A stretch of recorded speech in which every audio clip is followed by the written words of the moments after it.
silent.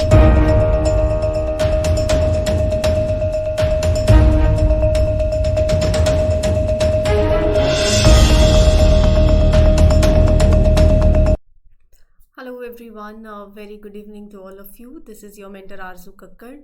Welcome to Shriram's IS YouTube platform.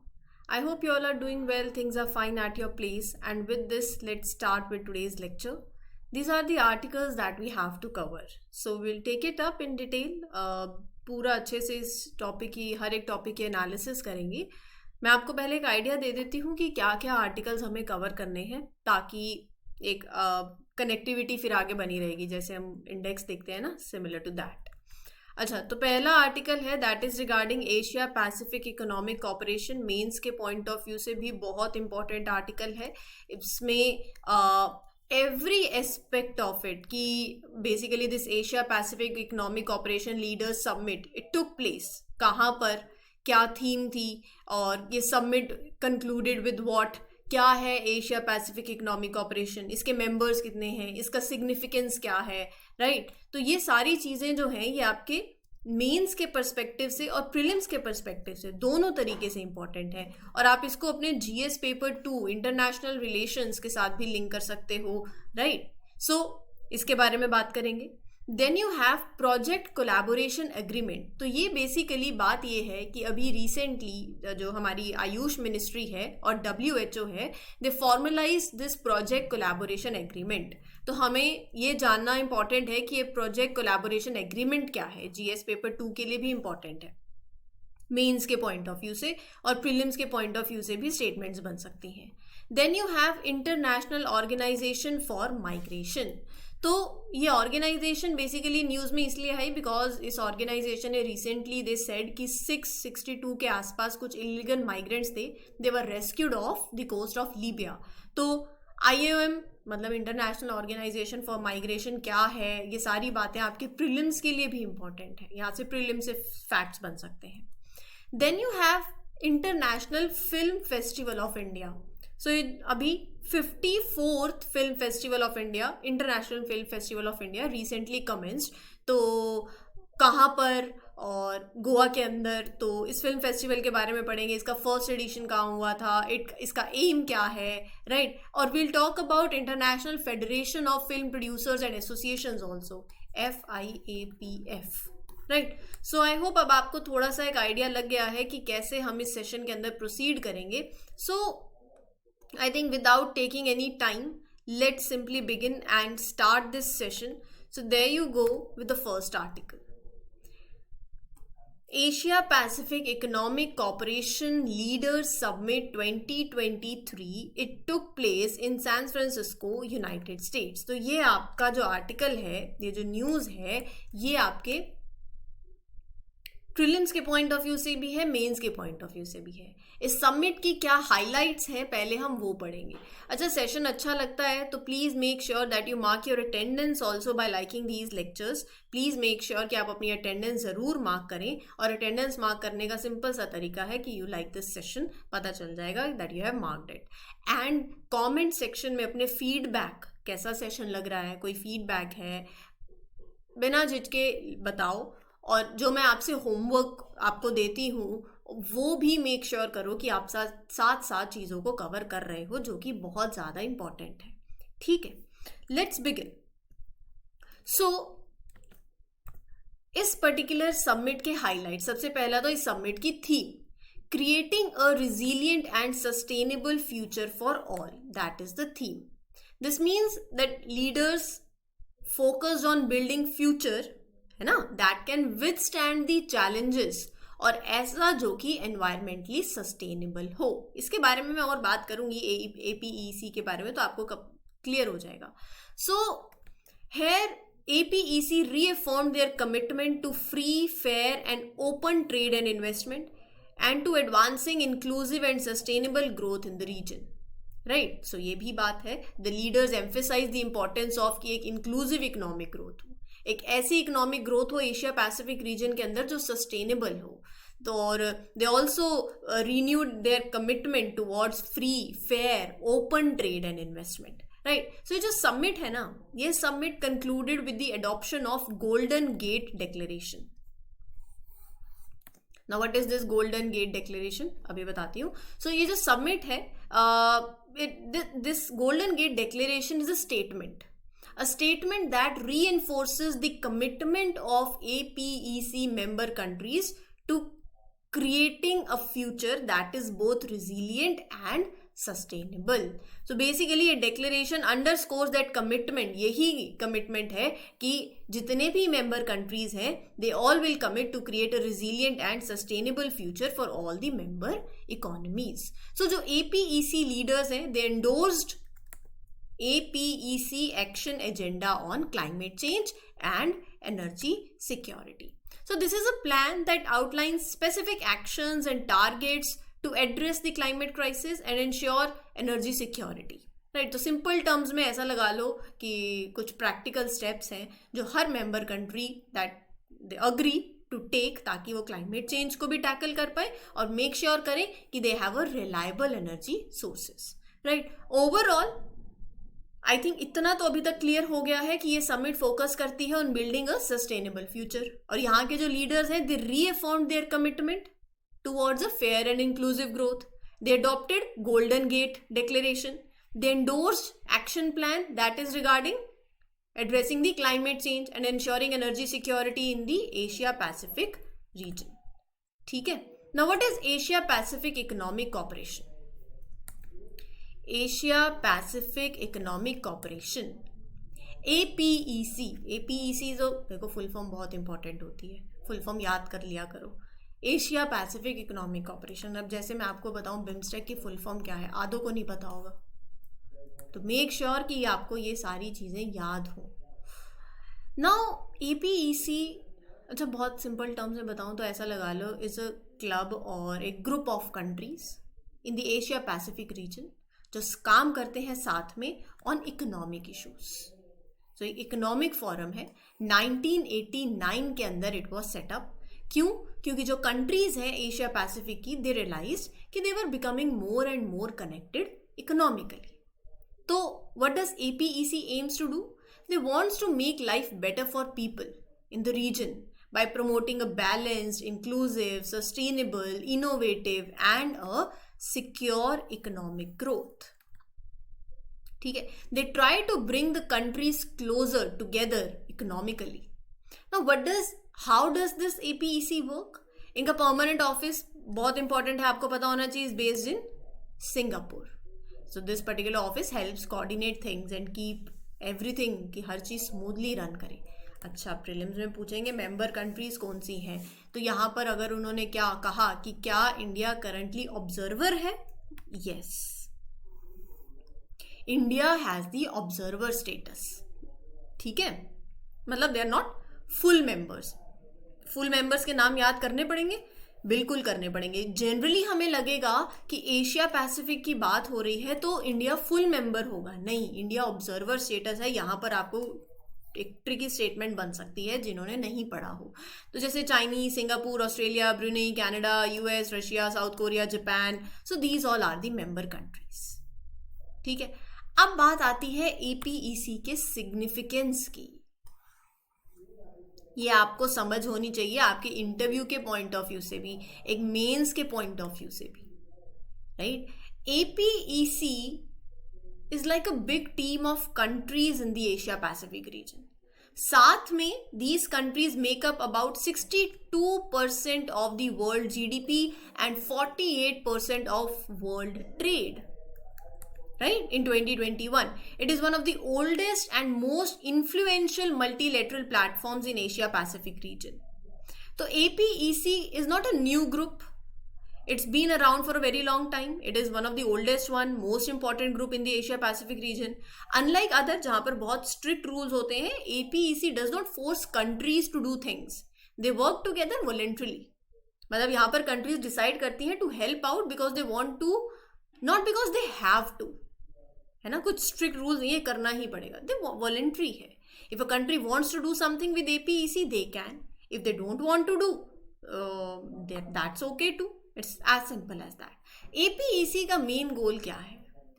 To support economic growth, make sure things are going well for the people in the region. They want countries to work together more so that they help with the projects that improve things, capacity building projects हो जाएंगे. तो APEC tackles big issues together like climate change, health problems, making sure there is enough food for everyone, right? They want to make the region safe and secure for the people who live there. So these are the common challenges जहाँ पर वो सब साथ में काम करना चाहते हैं.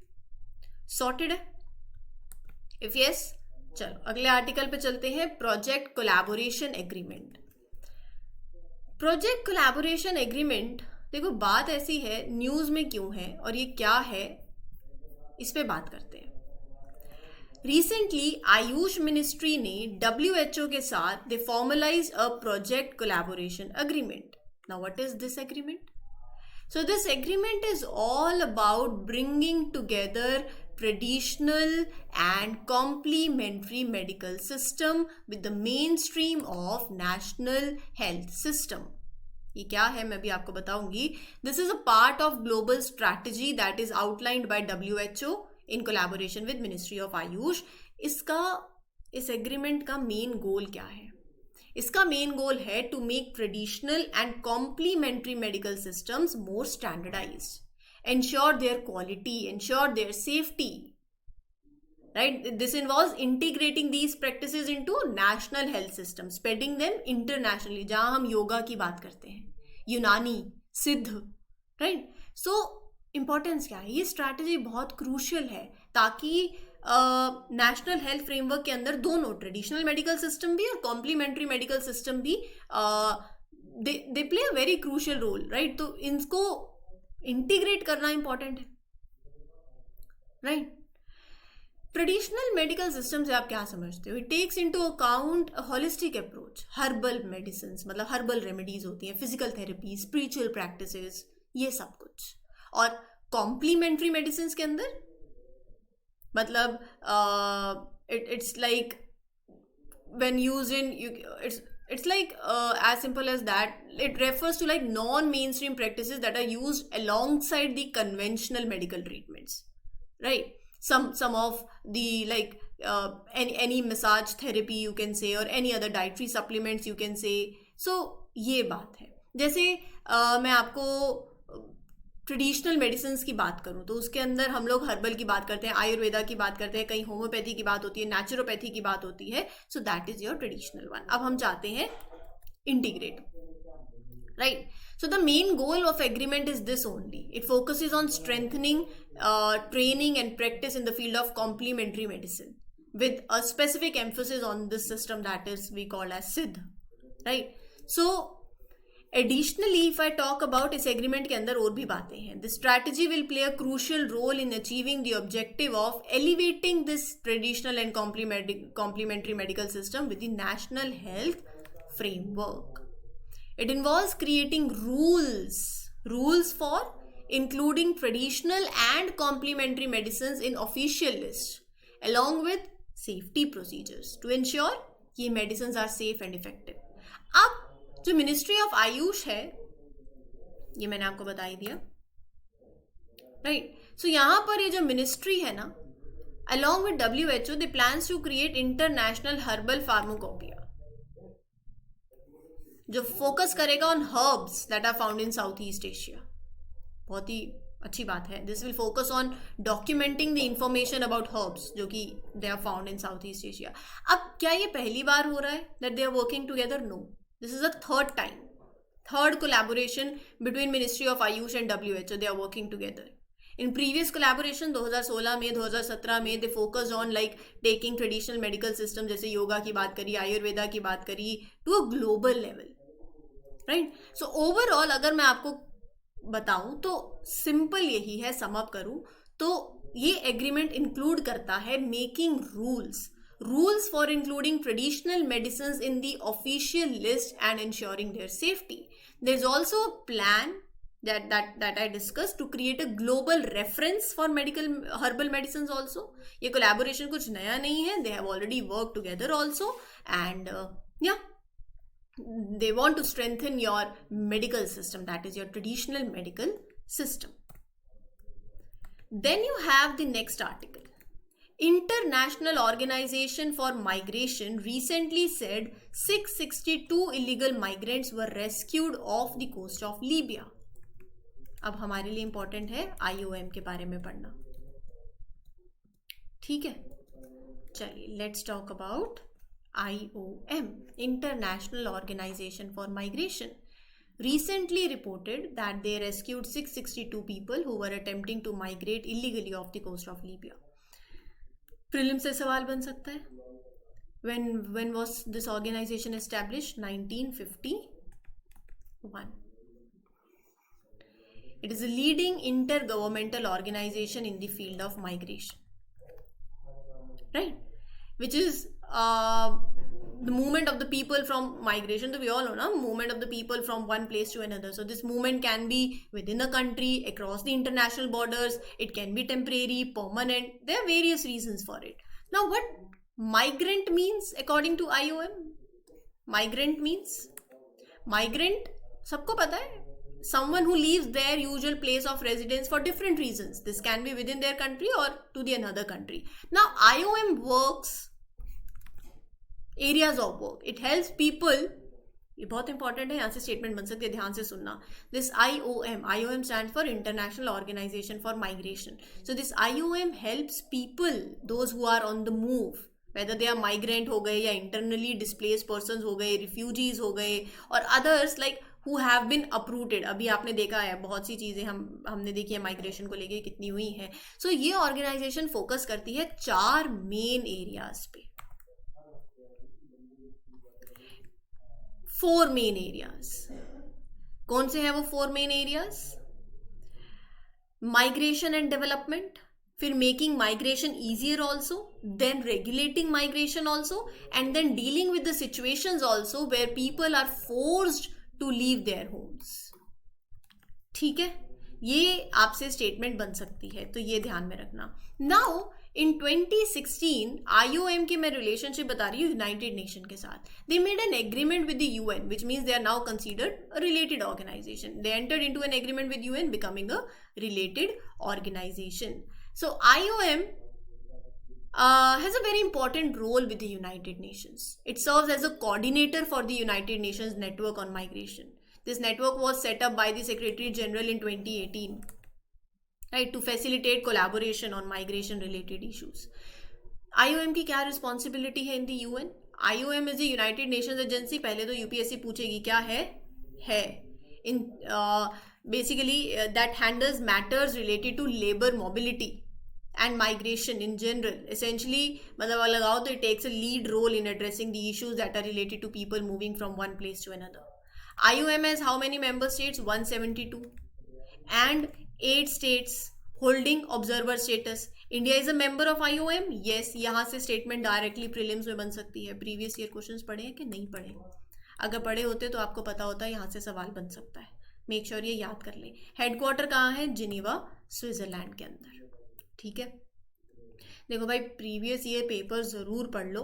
अगर आपको ऐसा लगता है कि बिना PYQs के बात बन जाएगी तो बहुत ज़्यादा गलत लगता है. लिटरली बहुत ज़्यादा गलत लगता है, क्योंकि फिर कुछ नहीं होने वाला है. आप समझ ही नहीं पाओगे कि कौन सी इन्फॉर्मेशन मेरे लिए इंपॉर्टेंट है, कौन सी स्टेटमेंट मेरे लिए इंपॉर्टेंट है, यहाँ से कैसी स्टेटमेंट बन सकती है. वो अपने आप दिमाग चमकता है. इतना कंटेंट पढ़ते हैं और ऐसा लगता है कि हमें कुछ समझ नहीं आ रहा, एग्जाम में कुछ आ गया. या फिर जब आपने अपनी प्रिपरेशन फुल फ्लेज्ड प्रिपरेशन का मतलब क्या है, जिसमें आपको सिलेबस याद हो, PYQs याद हो और अपना रिवीजन बहुत अच्छे से चल रही हो, राइट, आपकी प्रॉपर स्ट्रैटेजीज हो. ये नहीं है कि सारा कुछ कर लिया, at the end of the day कुछ याद नहीं है. और ये होगा, ये मार्क माई वर्ड्स, ये आधे से ज़्यादा बच्चों के साथ होता है. क्यों? क्योंकि वो अगर आपको लगता है कि सारा सिलेबस करना mean serious aspirant, no. Serious aspirant कौन है? जो हर एक पहलू को UPSC को समझ चुका है कि अच्छा ऐसे स्टेटमेंट डालेंगी, ऐसे ऑप्शंस देंगी. ये पैटर्न वो पिछले 3 साल से फॉलो कर रहे हैं, राइट. वो एनालिसिस कर रहा है बच्चा, वो सिलेबस पढ़ रहा है पूरा, वो उसको याद रटा हुआ है सिलेबस. उसको पता है कि टाइमिंग मैटर नहीं करती है. जब देखो, सिंपल सी बात बताऊं, अगर आपको ये लगता है ना कितने घंटे पढ़ना है, इसका मतलब आप प्रिपेयर्ड नहीं, इसका मतलब आप रेडी ही नहीं हो. क्योंकि पढ़ाई से प्यार होना चाहिए. हम जब किसी के साथ बातें मारने बैठ जाते हैं तब तो नहीं सोचते कि कितनी घंटे बातें करनी है। जब मज़ा आ रहा होता है, अच्छा लग रहा होता है, तो बातें 3-3 घंटे 4-4 घंटे चलती रहती है ना। तो वो, और पढ़ाई पढ़ाई प्रिपरेशन भी वही है। जब आपको पढ़ाई में मज़ा आने लगे, जब आपको लगे कि टाइम कब चला गया पता ही नहीं चला, तो वो मतलब आप सही डायरेक्शन में चल रहे हो, राइट। और क्वालिटी मैटर करती है, नंबर ऑफ आवर्स फिर भी मैटर नहीं करते। अगर आपकी क्वालिटी कंटेंट जो पढ़ा 2 घंटे में वो आपको याद है चीज़ें, तो वो मैटर करता है। रेदर देन मैं 8 घंटे से एक बुक लेके बैठी हूँ और मुझे एक ही पेज अच्छे से पढ़ा है मैंने, एट दी एंड अगर मुझसे कोई कुछ पूछे, मुझे कुछ नहीं पता, तो क्या वो 8 घंटे कोई फ़ायदा नहीं है। और किसी ने 2 घंटे लगाए हैं, अगर मैंने कुछ पूछा उस पेज में से, उसने अच्छे से उसको पढ़ा है और वो एनालिसिस कर ली है उस टॉपिक की कि अब कुछ भी पूछो इस एक पेज में से भी मैं सब बता दूंगा या बता दूंगी, दैट मीन्स आपकी प्रिपरेशन अच्छी है, ठीक है। चलिए इसी के साथ चलते हैं 54th international film festival of India. यहाँ तो नहीं जाएंगे, इसके बारे में बात करेंगे। The most recent IFFI International Film Festival of India started with a big opening ceremony at Dr. Shyama Prasad Mukherjee Indoor Stadium in Panaji, Goa. IFFI के बारे में बात करेंगे। जब मैं IFFI बोल रही हूँ आप समझ रहे हो कि मैं किसको रेफर कर रही हूँ, बार बार पूरी क्या बोलना, international film festival of India, IFFI. It was founded in 1952 under the patronage of first Indian Prime Minister Jawaharlal Nehru, important, and was organized by the Films Division Government of India. सारी lines important है, simple है. Initially the first जो edition था इस event का was held in Mumbai. फिर उसके बाद it later moved to different cities, Calcutta, Delhi, Madras, right, Trivandrum, and in subsequent years. Third edition से IFFI became a competitive event. मतलब films were judged for awards. 2004 के अंदर IFFI was permanently moved to Goa and has been held there हर साल annually अब गोवा के अंदर permanently, right? So the government of Goa and the Ministry of Information and Broadcasting jointly organized this festival.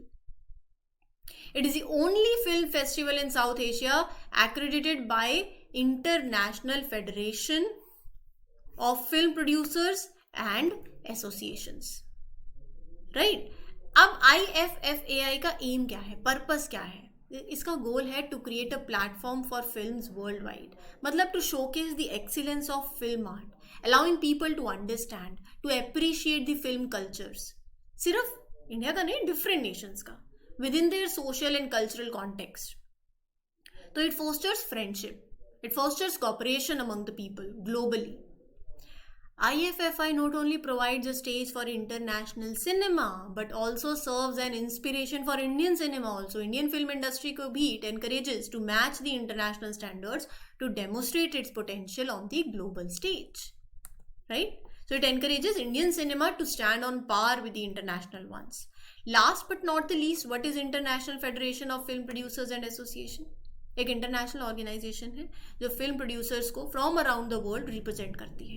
It includes 37 producer organisation spanning 30 countries on 5 continents. FIAPF is dedicated to promoting the legal, economic and creative interests of film producers globally. It acts as an advocate for producers, helping to shape the policies, coordinate political actions in overall in various crucial areas of the film industry.